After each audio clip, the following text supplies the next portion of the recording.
The Los Angeles Lakers have been linked to so many, a laundry list filled of players throughout the course of this season, and now that most players are eligible to be traded throughout the association. However, a new name now has potentially emerged for the Lakers. We know how desperately they need a big man behind Anthony Davis or to play alongside Anthony Davis.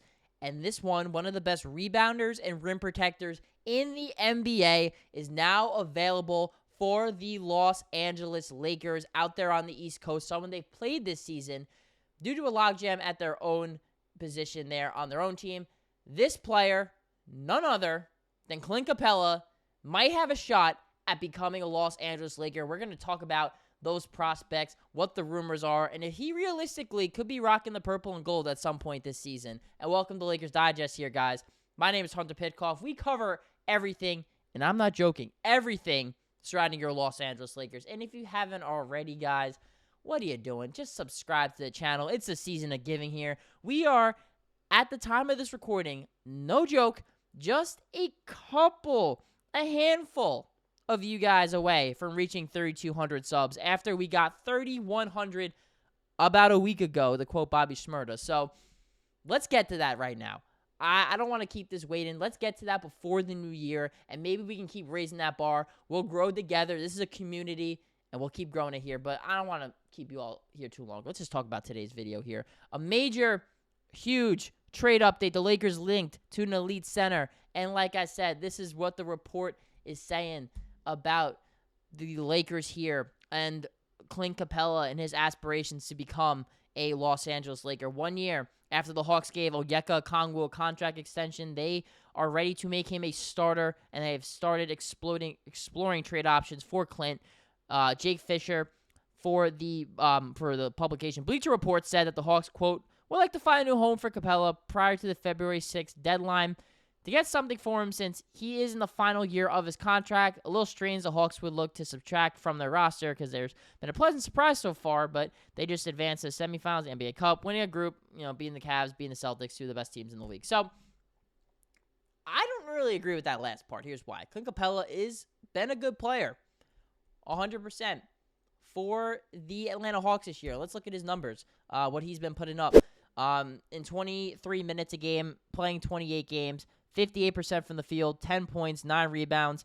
The blocks are actually a little bit down here. But he is somebody who also plays pretty good defense without fouling. And if you look here, pretty on par with what he's been doing. He's definitely been the model of consistency. And he's someone who plays really well next to a lob passing type of player, whether it was James Harden in Houston, Trae Young in Atlanta. And look, they got LeBron James there in Los Angeles. So perfect. Pick and roll guy right there.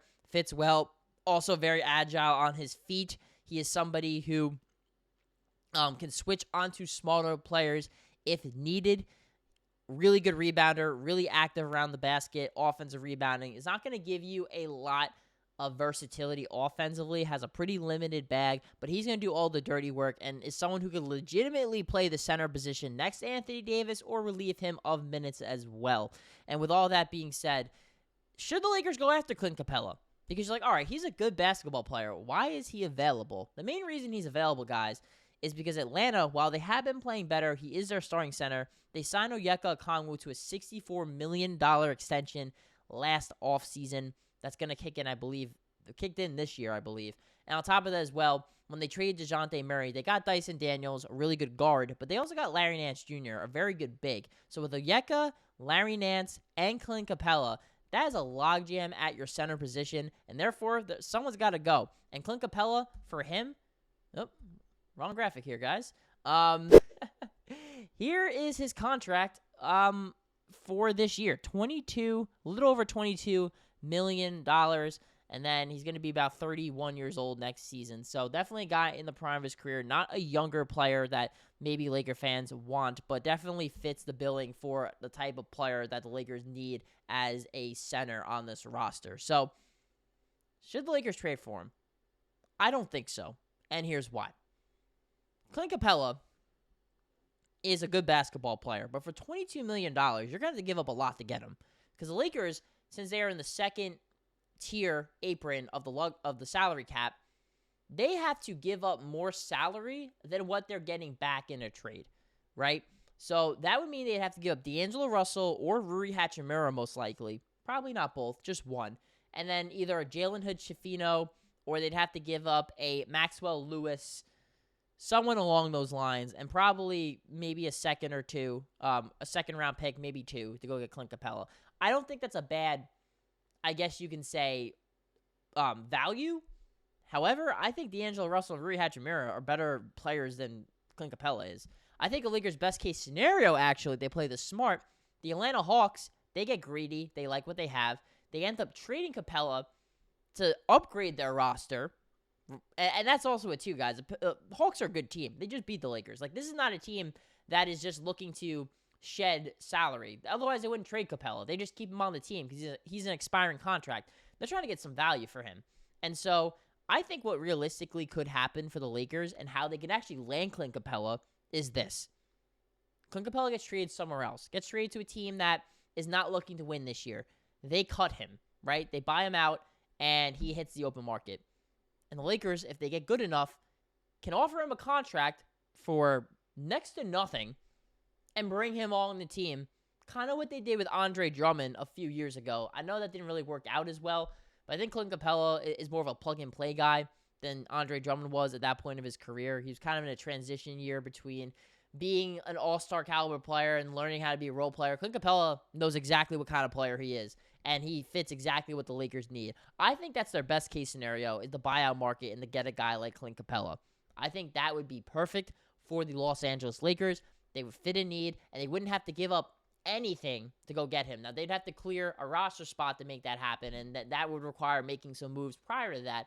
But if the Lakers can target a really good 3-and-D wing and a really good defensive-minded guard in trades, Clint Capela, there's a lot has to happen here, ends up getting traded, then they can buy him out, and they can get, let's say, just throwing names at the wall here, a Dorian Finney-Smith, a Colin Sexton, and a Clint Capela. You add that to the current Lakers core right now with LeBron, Anthony Davis, Austin Reaves, Dalton Knecht, Max Christie, maybe Rui Hachimura stays there as well.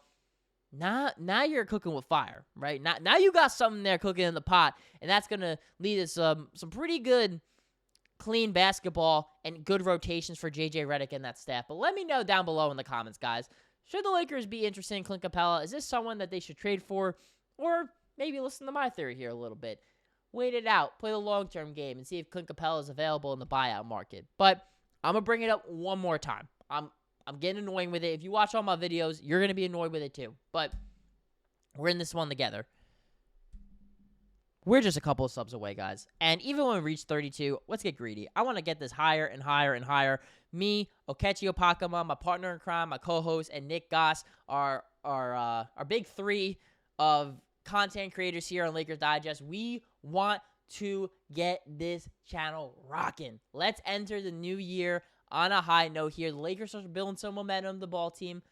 Let's let this channel build some momentum too. Let's get up to 3,200 and let's get greedy. Let's keep raising the bar, pushing it up, and you can say you were here first before we really take off and blow up. I have a great feeling we're going to do it, and I believe in you guys, and we need you guys as bad as you need us for your Lakers content. So anyway, not to be cocky, maybe you can go somewhere else, but don't. That's my opinions. That's my 2 cents on Clint Capela. We're going to give you every single trade rumor, whether you want to hear it or not, that's going on with the Lakers, and trust me, it's a lot. And we're going to break down all the games, everything surrounding your Los Angeles Lakers here on Lakers Digest.